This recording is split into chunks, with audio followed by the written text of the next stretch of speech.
it's tough, is what it is, but the best thing, and I'd love to know if others on the panel have a different experience, the most intellectually stimulating experience of my life. I can't imagine, maybe if you're awesome and you get some amazing PhD and you go on to be a tenured professor at the University of Chicago and win a Nobel Prize, you will experience all sorts of stimulation intellectually. I just can't imagine that level of intensity.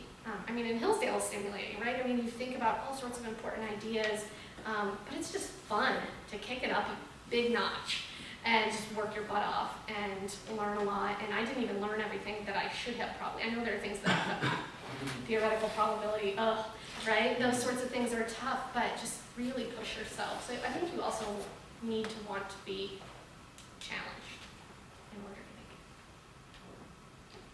it. So it looks very different during your first year than the rest of it, and it looks very different kind of when you're in courses your first 2 years than the rest of it, and those things have unique challenges. So the first year is really, really hard, and it depends on what program. Some programs are specifically designed to weed people out in the first year, although that's less common than it used to be, but it's really hard. It's a year of econometrics, microeconomics, and macroeconomics. If you're lucky, you might find a program that doesn't require you to take macro.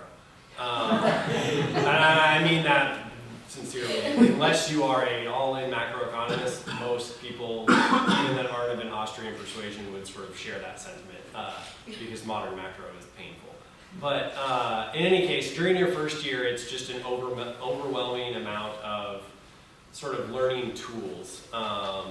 And it's a lot of work, and yeah, I was working when I was at Montana State, which for me was more challenging than the beginning of the PhD program because of the math catch-up, but it was 7 a.m. in the morning until 11 p.m. at night every single day.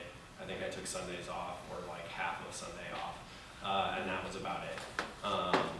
But I enjoyed it, and I loved it, and I actually had a professor at Montana State who I think described it really well. He said that graduate school in economics is kind of like mountain climbing, but you're stuck in the clouds and you can't see anything. And the people that do well at graduate school in economics are the people that learn to be amateur geologists, because all you can see are the rocks right in front of your face, and if you can learn to be kind of interested in that and get excited about that, then it's a bearable experience. And that was something, particularly in the PhD program, I heard from my peers that didn't challenge me so much because I had sort of done the applied masters, but a lot of the tools during the first year, you're like, why am I doing this? I don't understand. I don't understand how this connects to anything I did as an undergraduate. What is going on? What is the purpose of this? What are all these theorems? Why am I proving this? And so there's a need to sort of just stick with it and get your way through it, and having a little bit more of an applied background can be helpful because you can sort of understand what you might use those tools for someday. So the first year is challenging in that way. It's just a ridiculous amount of work and you're learning things and it's really hard. Once you get past that, a lot of people sort of falter and wash out kind of after coursework, because for as challenging as it is, it's very clear what is expected of you during your first year, and to some extent first 2 years of graduate school, in the sense that you have a bunch of problem sets to do, and in my particular program they were all posted online the first day of class, so you could see exactly how much work you had to do. So you got to do problem sets and pass tests, and that's it. And so output is easy to measure. And once you get past that and you're supposed to start producing research, a lot of people just get stuck at that point. And I've literally watched office mates just spend 8 hours a day staring at their computer screen trying to think of what to do. Because suddenly it becomes really difficult to measure progress and measure output. And that's where I think sort of the critical thinking and the sort of broader approach to economics that Hillsdale emphasizes was really, really helpful, because then it was like, okay, now I have all these tools with which to pursue all of these ideas that I have kicking around in my head, and you sort of are just off to the races. But a lot of people just have the tools and they don't know what to do with them. But that is, so I think that for sort of the average Hillsdale student thinking about graduate school in economics, if you can muscle your way through the first year, I think you really have a comparative advantage after that point in terms of thinking about how to put the ideas together, because that's what I think the program here is really good at that side. So mine's going to be short because I agree with everything they just said. But I want to stress that it's fun. So, you know, you've got two people that they both said it's fun, they both said it's a lot of work. It's all true, a ton of work. But it is the most fun, at least for me, it was the most fun 5 years of my life. It was awesome. And don't get me wrong, I absolutely love every second of my job today. But I loved graduate school. You are surrounded by people doing economics that just want to talk about economics all day, every day. Like at some point, you know, your professors will give you their cell phone numbers and you can just call them day or night, any time of night, whatever, and say like, hey, I'm trying to figure out this thing, like what's going on here. And most of the time they'll pick up the phone. So like I had a shouting conversation with Pete Leeson from his balcony. Right? So he was on his balcony on the 4th floor of an apartment in Arlington, Virginia, and I'm downstairs on the ground level outside shouting at him my questions because it was far enough that we had to shout, right? And it's 11:30 at night on a Tuesday. And we'd just gotten done sitting at the cigar shop right around the corner talking about economics some more, right? So to me it's different in the sense that the professors there are doing what you want to go to, right? Like your professors here are obviously wonderful, and I'm not saying that just because they were mine and I'm trying to make up for, you know, calling them and saying they were shortchanging me or anything, because they didn't, right? I'm not saying that to do anything, but you guys are not, at least at this point, demonstrably professional economists in training. Like you're people that are considering becoming professional economists in training, okay? And once you make that leap and you commit and say like, this is what I want to do, then all of a sudden everyone's like, okay, let's talk, right? Your professors here will talk to you as much as they can, but it's different when you get to the graduate school level. They actively want to talk to you. Like Pete Becky would like come over and thump me on the head. It's like, come into my office and just talk. It's like, okay, I was doing my macro homework, but this is way better. So it's tremendously fun. It's the best 5 years or 4 years or whatever number of years it is of your life. So don't, like, it's true, you're gonna work 14 hours a day, 7 days a week. It's gonna be not thrilling at the first semester or two, but it is tremendously fun. I mean, what other time in your life do you get to read things that you find interesting and then tell people your thoughts on them? Right, like that's literally what graduate school is. It's like, hey, I'm interested in this. So one thing that I got interested in was the ice industry in Boston in 1806. Right, what an esoteric topic, okay? But here's the thing, it's fascinating. It's the most fascinating thing that I've ever really thought about, right? And I could share that passion with all my professors and they loved it. Like they didn't love it just because they thought it was cool that I was doing something. They could see that I was excited about it and that I wanted to talk to them about it, and I wanted to do it in a way that was unique and cool, right? And they just, I mean, it's fun, even though they don't know anything about that industry at all. Like I always joke like I'm one of the world leading experts on that industry because there's all 4 of us, and I think 3 of them are dead. You know, so it's like they don't know anything. Like I had to tell them everything, but they wanted to hear it. They wanted to talk to me about it because they wanted to give me that chance to talk about this thing. Right. So I think that's the big difference between undergrad and graduate is that sort of desire to learn more is everywhere, right? And the professors there will want to learn as much from you as you do from them. Not that you're from everyone, don't want. I submit that it's hard to describe. Like it's different. It's, in my opinion, a lot more fun. Not that Hillsdale isn't fun. But I had to take like philosophy. Philosophy. There's no philosophy in graduate school. Then it turns out I focus on the philosophy and methodology of economics. Okay, so I do have a few more questions, but I want to make sure everybody has time to kind of ask their own questions, so I'm going to open it up to questions from the audience now. And hopefully you guys can provide some help points, provided we have questions. What courses did you take at Hillsdale that you thought best prepared you for graduate school? Specific courses that you took, whether math or econ or philosophy or whatever. Okay, so I have an answer, so I'll let you guys think. Non-Euclidean geometry. And the reason for that is because what it did, so this is aside from the econ classes, which I think this is obvious, Non-Euclidean geometry was, to me, probably the most influential class that I ever took, because it's such a weird topic, and it's all proof-based, which, if you take seriously the first 100 pages of human action, like economics is a logical science, mathematics is a logical something. I don't think it's a science, but we'll go, that's a separate question. It's a logical sequence of proofs and steps, right? And Mises says this, he says that if you add true statements onto a true premise, you've got a true conclusion. So if you can think through how to do proofs really well, and if you think through like weird proofs, so like one of my favorite ones was, suppose you have a two-dimensional plane and a line through point A, okay, so you have a line, 2 points B and C on opposite sides of the line, prove that line BC crosses line A. Right, it's like, isn't that just true? Right? You'd think it would be, but it turns out it's like a 2-page proof. Right? And so thinking through how you prove that type of thing is a challenge, and that, I think, uniquely prepared me for economics.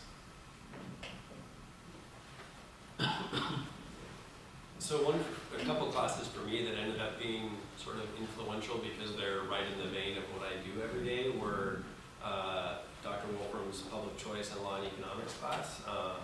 And that sort of set me on the path that I'm on. So I don't really identify as an Austrian these days so much as like a new institutional economics kind of guy. So I'm obsessed with Ronald Coates and Harold Demsetz.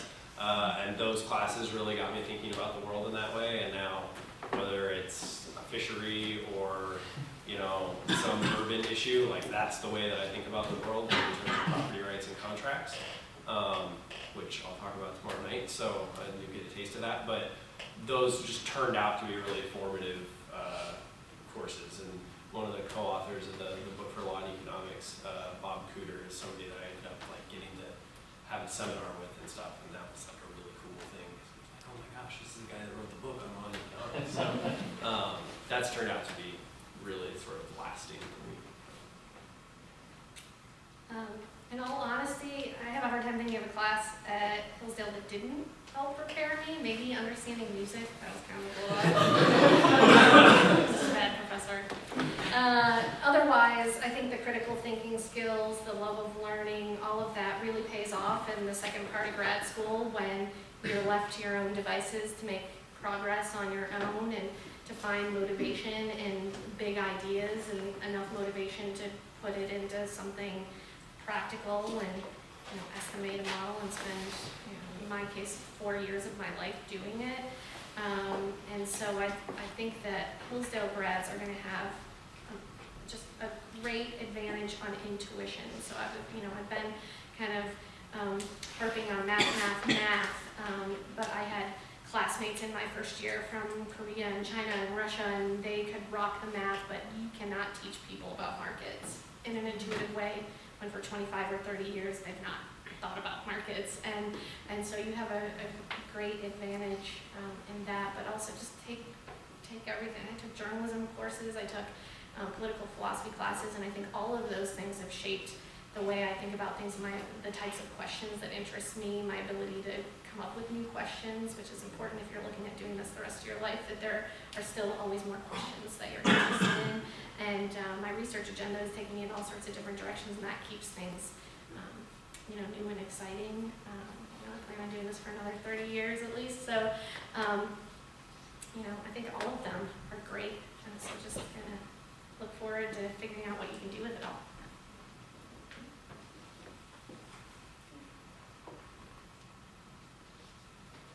So I guess besides taking some more math classes at Hillsdale, is there anything else instead of sophomore this year's what I should do to prepare while I'm right now? Personally, I mentioned this earlier, but I would encourage you to think about learning how to program. And I honestly have no idea if there would be, what the class to take would be, that there may be something in the math department. But if not, basically, all of my programming knowledge or skills or lack thereof is all self-taught, which is the case for most. Economists in general are very poor programmers, and mathematicians kind of make fun of them because we write really inefficient code or whatever. And that is because most people teach themselves how to program at some point during their first year, because it's like, oh, here's this assignment, go simulate it in MATLAB for me, and you're like, what's MATLAB? And then that's how you learn how to program. And so to the extent that you can, there's just a lot of high fixed costs associated with some of these things, and so to the extent that you can start investing in that now, it'll just make the first year of graduate school that much easier. And then if you can actually learn how to program well and follow good practices, which you can do when you're not trying to turn an assignment in tomorrow or whatever the case may be, that has lasting implications and will make your whole career and not just graduate school better. So, like I said, what program gets emphasized is going to vary depending on where you end up. But MATLAB, I think, is one of the more kind of universally used programs that I suspect there are folks in the math department that use it or at least know how to use it. And you can teach yourself there's really good tutorials and stuff available. So even if there are no resources formally at Hillsdale, it's something that you can start pursuing. And I would encourage you to do that. MATLAB's not free, R is free, Python's free. Like there's lots of, you can just start learning how to program, which is not necessarily like a fun thing to do, but it's just one of these tools that if you already have it in your toolkit when you show up at grad school, it'll make life a lot easier.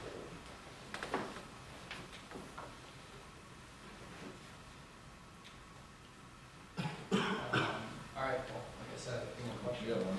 So,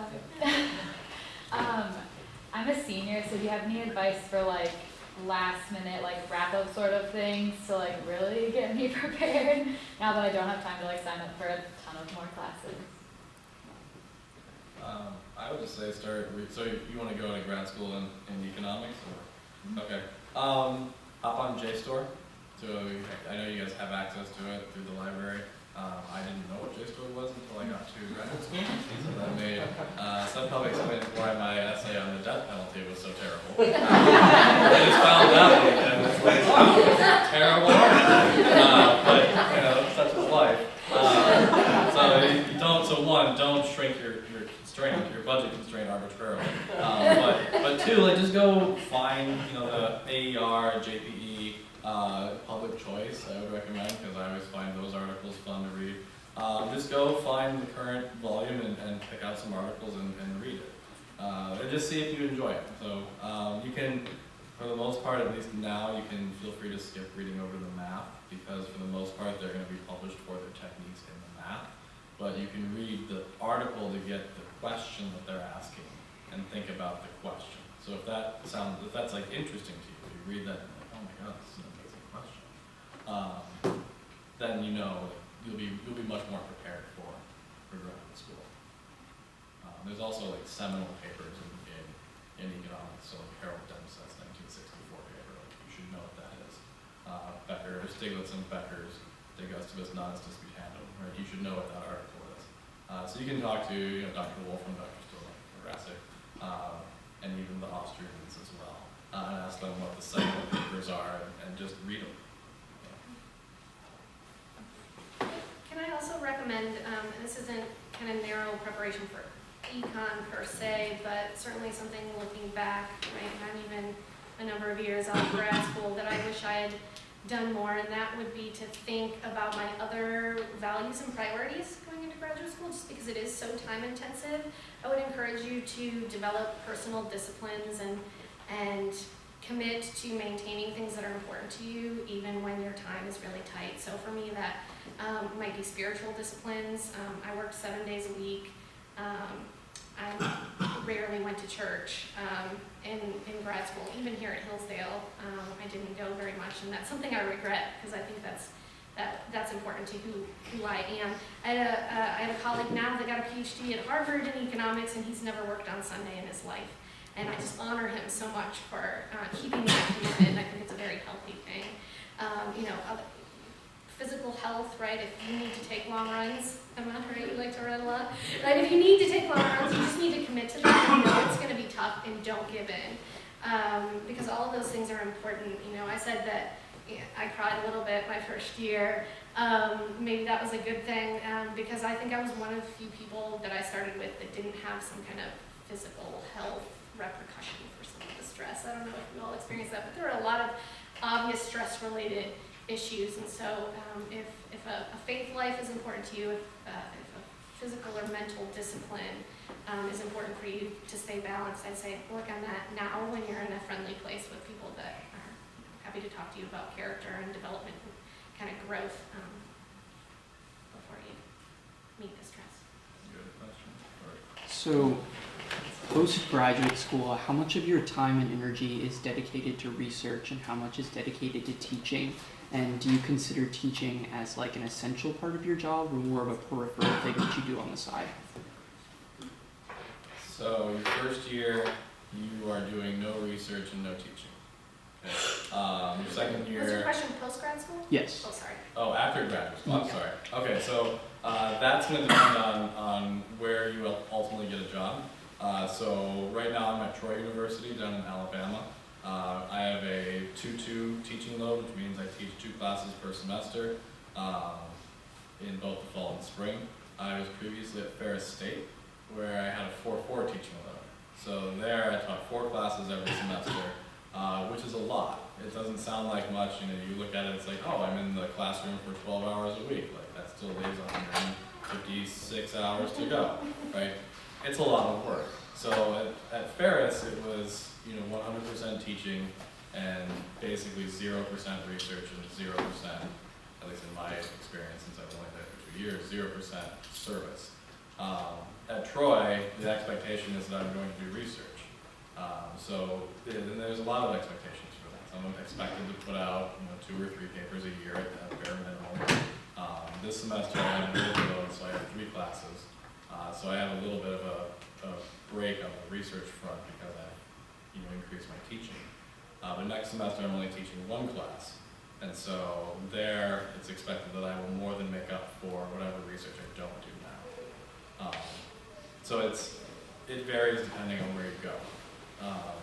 But I will say, I will say that I love every single second of it. So I was joking with Dr. Wolfram last weekend and Dr. Grasek just before we got in this building, that my favorite day of the week is Monday, and my least favorite day of the week is Friday.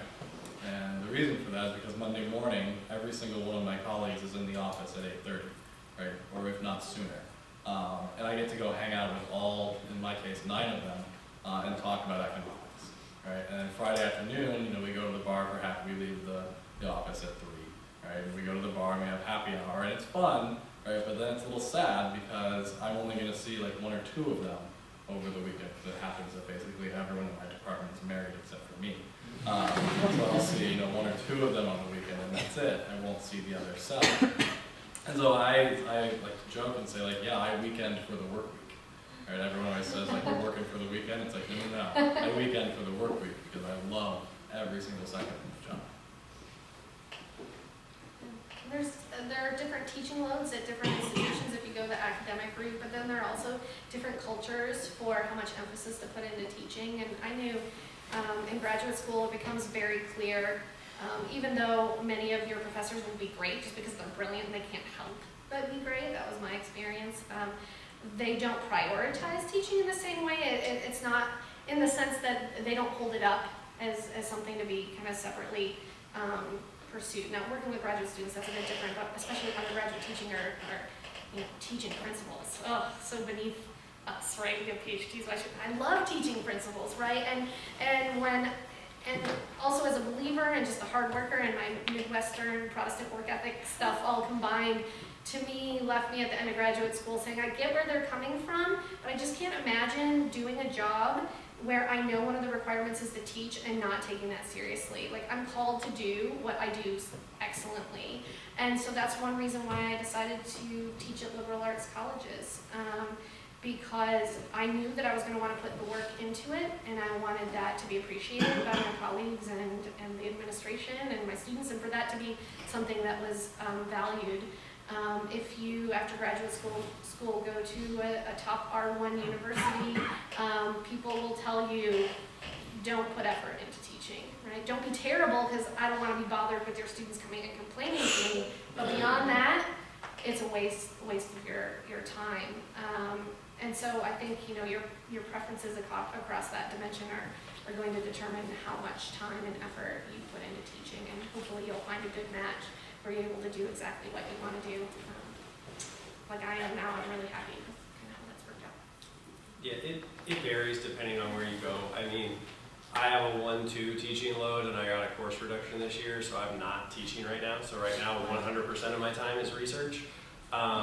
And that sort of gives you a sense of the priorities of a place like Arizona State. But at the same time, I mean, so my advisor at UCSB, like, hated teaching.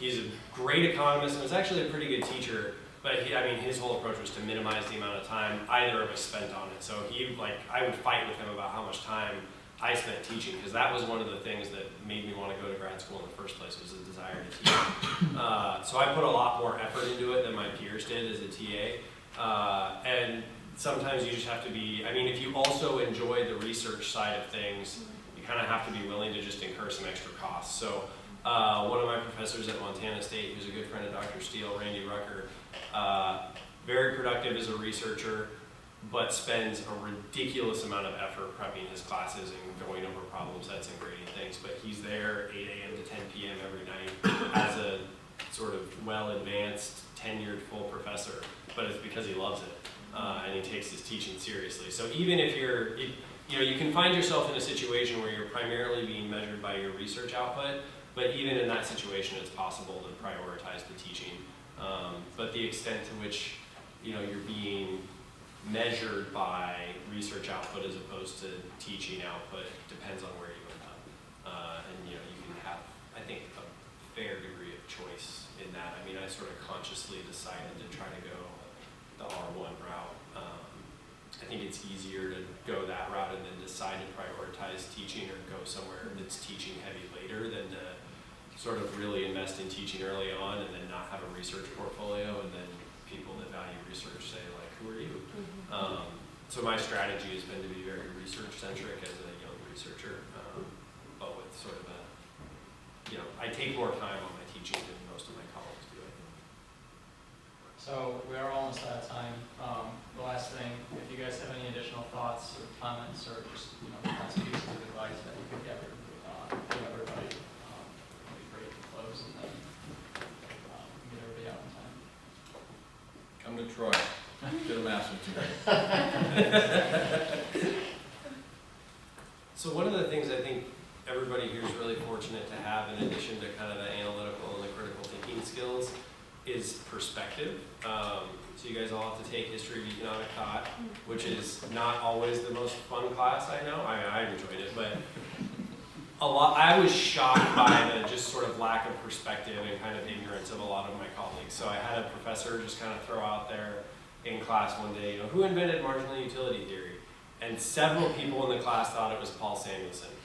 Like 100% serious. And just sort of, kind of looking at it and thinking, wow, okay. But just, I kind of thought about that for a couple days and just I think you guys have a much broader perspective on kind of the history of economics and economics as a social science than a lot of individuals pursuing economics in sort of big state universities where it's sort of more thought of as a set of tools. And so I think be thankful for that and sort of just encourage you to recognize where Hillsdale's comparative advantages and really try to exploit that. I think that's sort of the key to success in academia and that's actually something that Pete Becky has emphasized to me, is like figure out your comparative advantage and do that, right?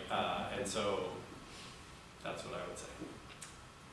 Yeah, I would suggest keeping your options open if you go to graduate school in terms of selecting a program that has a very obvious free market emphasis or a significant number of faculty that are explicitly free market versus a program where maybe you don't see that, for the fact that I think that just like we send Christian missionaries to areas of the world where such thoughts have never occurred to anyone, right? That we need people with solid empirical skills, good reasoning ability, respectable PhDs that people will recognize to go out and know how to use the tools and to make a difference for ideas that matter. I think ideas matter. I still consider myself a free market economist. I took a lot of Austrian economics. I valued it. I appreciate so much of it. But I would encourage you to think, what's the best program I can get into? If that's what you're called to, go to the best program you can, do the most mainstream economic research that you can, and try to make a difference in your niche.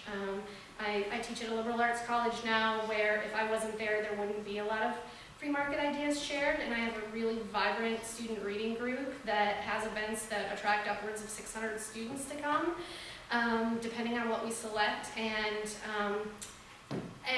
before I was there, I probably would not have understood how I could use my free market perspective, but the opportunity arose, and I like to think that I get to make an impact there. And I don't know that I would have the position that I have, or have the other experiences I've had, if I hadn't been open-minded to going to the University of Virginia, which is a great place, but it certainly has some free market types, but isn't really known for that. And so don't limit yourself. Maybe try something new. That was the decision I made. I wanted to try something new. I wanted to step outside of maybe my comfort zone, and I think that worked out. It was a little weird at first, right? I just assumed everyone understood why markets were awesome, and I was very wrong. But I think it made me think more carefully, and has actually left me with some different tools in my toolbox than I would have if I kind of just stuck with the free market ideas that I was so comfortable and assured of. All right, well, I think that's going to wrap us up for now, and so we'll thank our panel.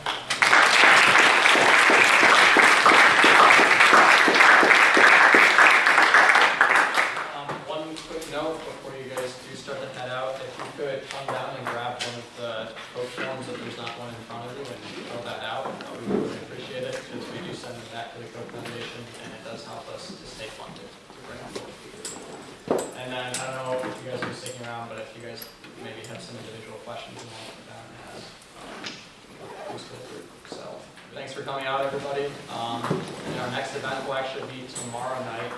Dr. Leonard will be here and we'll be discussing some of this research as well. So, come back up to that.